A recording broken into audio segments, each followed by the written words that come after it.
দোকানে দাঁড়িয়ে চা খাচ্ছিলাম।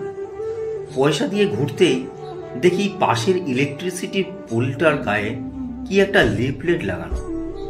উৎসাহ নিয়ে এগিয়ে গেলাম। সাদা কাগজে লাল কালি দিয়ে বড় বড় করে লেখা, আমি 1000 টাকার একটা নোট এখানে হারিয়ে ফেলেছি। যদি কেউ খুঁজে পান দয়া করে আমার কাছে পৌঁছে দিন। আমি একজন বৃদ্ধ মহিলা, চোখে খুব কম দেখি। তারপর নিচে একটি ঠিকানা দেওয়া। ঠিকানা কাছে, হাঁটা পথে মিনিট 5। কৌতূহল দমন করতে না পেরে আমি খুঁজতে খুঁজতে গেলাম সেখানে। জং ধরা ভাঙাচোরা গেট দিয়ে সাবধানে ভেতরে ঢুকলাম। একটি জরাজীর্ণ টিনের ঘর। উঠানে এক অশীতিপর বৃদ্ধা বসে আছেন। আমার পায়ের শব্দ পেয়ে তিনি মুখ তুলে তাকালেন। কে? আমার স্তম্ভিত ফিরল। গলির মাথায় আমি আপনার 1000 টাকা খুঁজে পেয়েছি। আমার কথা শুনে তিনি হাউমাউ করে কাঁদতে লাগলেন। একটু পর কিছুটা ধাতস্থ হয়ে বললেন, বাবা, এই পর্যন্ত অন্তত 10-12 জন আমার কাছে এসেছে আর 1000 টাকা করে দিয়ে বলেছে তারা নাকি রাস্তায় আমার টাকা খুঁজে পেয়েছে। আমার কোনো টাকা হারায়নি। ওই লেখাগুলোও আমার না। আমি খুব একটা পড়াশোনা জানিও না। আমি নিচু হয়ে ওনার হাত ধরে বললাম, যাই হোক, সন্তান মনে করে আপনি টাকাটা রেখে দিন।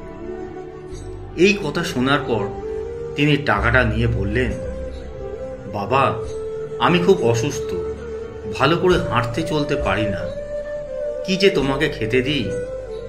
এই বলে তিনি অনেক কষ্টে লাঠিতে ভর দিয়ে বারান্দায় উঠলেন। আমার মনে হলো তিনি এখনই পড়ে যাবেন। আমি তাকে সাহায্য করার জন্য এগিয়ে গেলাম। তিনি কম্পমার হাতে বাটিতে গুড়মুড়ি ঢালতে বললেন, তুমি আমার অতিথি, তুমি বসো। আমার পেটে একটুও ক্ষুধা ছিল না।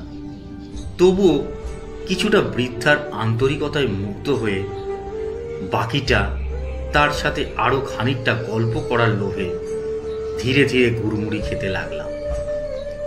কথায় কথায় জানলাম এই পৃথিবীতে আপনজন বলতে ওনার কেউ নেই। আগে ভিক্ষা করতেন, অসুস্থ হবার পর আর বাড়ি থেকে বেরোতে পারেন না। ফেরার সময় বৃদ্ধা বললেন, বাবা, একটা অনুরোধ, তুমি যাওয়ার সময় ওই কাগজটা ছিঁড়ে ফেলো। আমি ওনার বাড়ি থেকে বের হওয়ার সময় মনে মনে ভাবছিলাম, সবাইকে উনি বলার পরও কেউ কেন কাগজটি ছেড়েননি। আর ভাবছিলাম ওই মানুষটির কথা যিনি ওই নোটটি লিখেছেন। সহায় সম্বলহীন অসুস্থ বৃদ্ধ মানুষটাকে সাহায্য করার জন্য, এত সুন্দর উপায় বের করার জন্য আমি তাকে মনে মনে ধন্যবাদ দিলাম। হঠাৎ ভাবনায় ছেদ পড়ল একজনের কথায়।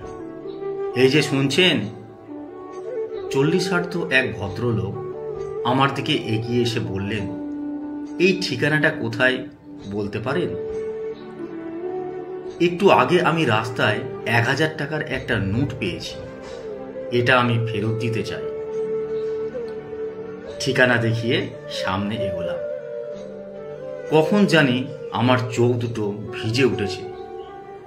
আকাশের দিকে তাকিয়ে আমি বিড়বিড় করে বললাম, এভাবেই বেঁচে থাকুক আমাদের মানবিকতা।